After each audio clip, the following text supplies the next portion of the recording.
So this morning we're going to practice with Mr. Ow. Thank you. Good boy. With Mr. Hudson on some directional leash pressure as well as patience. We have him on the flat martingale collar for now. Hopefully we'll be able to kind of show that off to you. But the important thing to note about this kind of collar is that when you do have it tighter down, sit, it should be fitted correctly so that way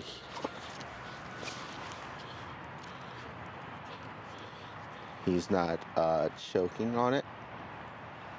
Leave it. Good boy. Leave it. Hey, leave it. Thank you. And so what you want to do to make sure that it's fitted correctly is once you have it on him and tightened, once it pulls in on itself, it's nice and snug around his neck, and about maybe 2 fingers tight or so, but no more than that, no less, just because you don't want to choke him. And then this way it'll keep him secure when it does pull, but it should have little to no tension on it when he's not pulling.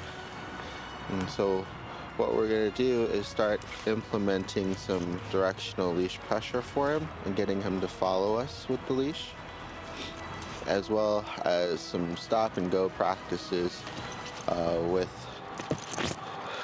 him, so that way he can start developing his patience.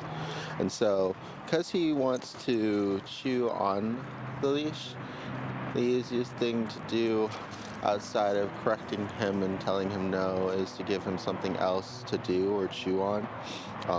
We don't have that option right now because we don't have any toys with us.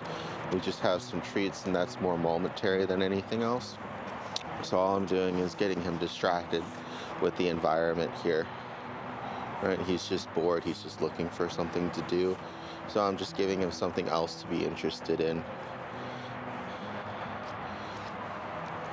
We'll go over how to discourage him biting on the leash and jumping and everything in another section. Maybe on the next one we're going to work on kind of seeing how much energy that he actually does have on tap and how much of his behavioral issues can be fixed if we're able to bleed out some of that energy.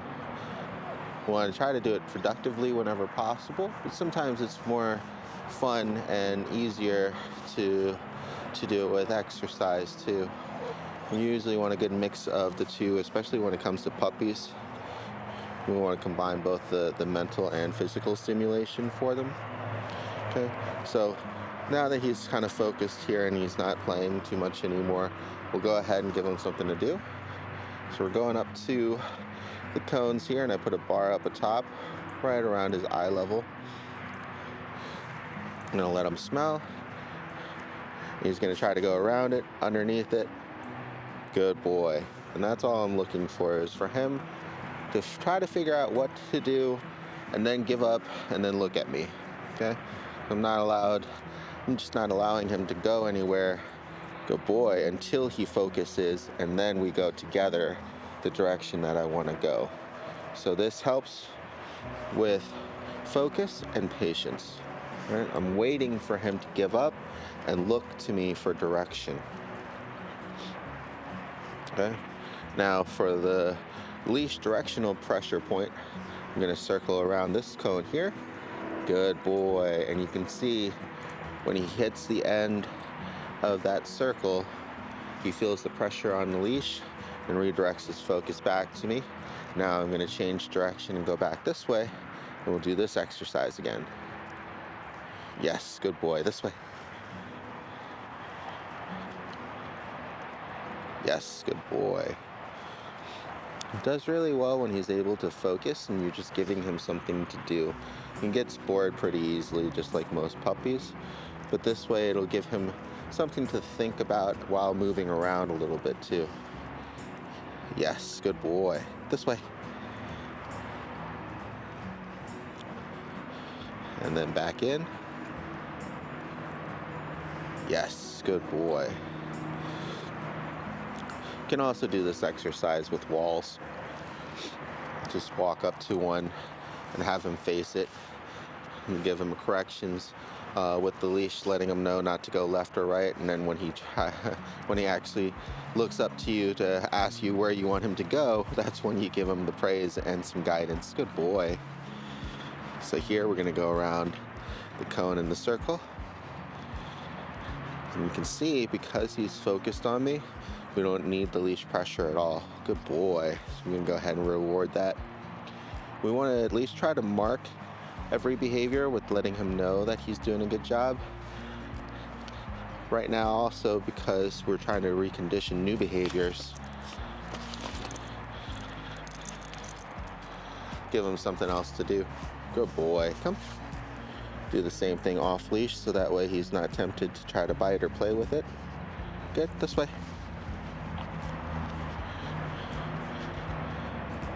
Good boy. This way. There you go. Good. Wait. Just getting distracted by the bird a little bit there. Good boy. All right.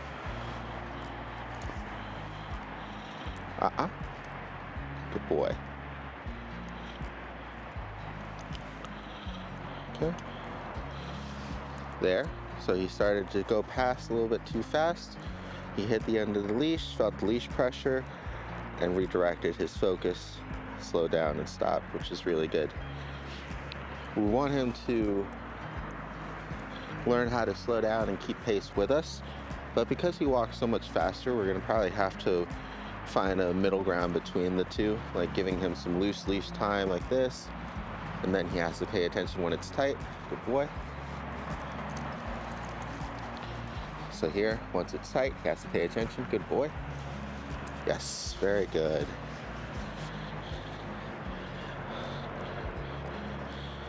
Weaning off the treats a little bit here because he's focusing really well, and I want him to maintain that focus. Yes, good boy. For a reward towards the end of the course. Helps him keep from getting bored, because he'll get his treat sometimes and then just want to play or do something else. Good boy. Good job. And that's what we'll do, is we'll just go through the course. Good boy. Try to keep the leash as nice and loose as possible. If he overshoots, that's when the pressure hits. And then we reward him for redirecting his focus. Back onto here. Good boy. With me? You can do with me, you can do heel, you can do focus, whatever is natural for you guys. The main thing is to just be consistent and positive. Yes, good boy. Right? I'm not adding any additional pressure to the leash. I'm not jerking it or anything to correct him for getting out of bounds or anything like that just yet. We're just working on him understanding and recognizing leash pressure. Gonna do some real world practice here. So here, I'm gonna untangle him first. Excuse me. But now, I'm gonna use leash pressure to let him know that we're going this way. Good boy. And then release the pressure when he focuses. And now, instead of giving the treat right away, I'm gonna have him follow me for a little bit. Good boy. Yes, good. Good boy.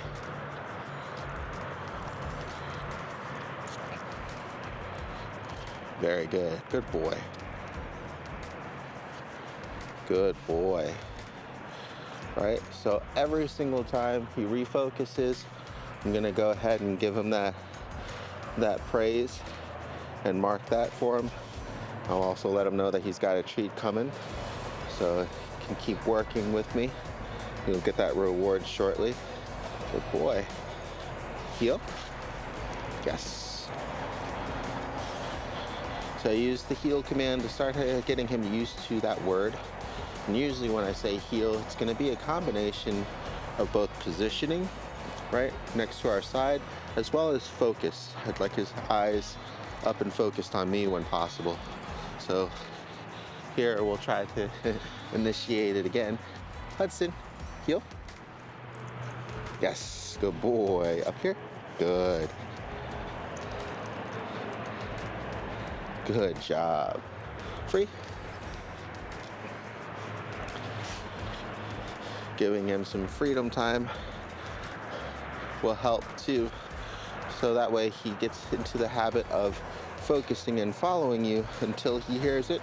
That's also something that will take pups sometimes a while to get used to, right? Knowing when they're free and when to heel. Good boy.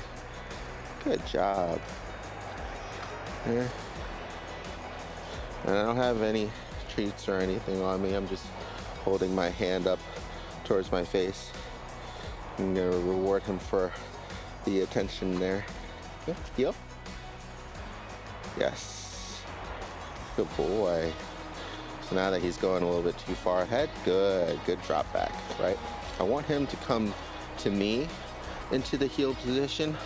A lot of times people will force their dog into the heel, you know, and that's good sometimes to start if they're having problems with it, but it's better to have them already in that heel position and then reinforcing when they're moving outside of it, right? Because I didn't want him to continue healing, I just let him go free again. But now when he's starting to hit the end of the leash pressure, good boy, he should redirect his focus and go back to following me. And we'll do a couple more rounds of this, and then we'll do some more real world practice afterwards. Yes, good boy, very good. And that's all I'm looking for, is for him to recognize the leash pressure, and instead of pulling through it to follow his nose, he redirects his focus back to me for guidance on where he should be going and what he should be doing. Good boy, big guy.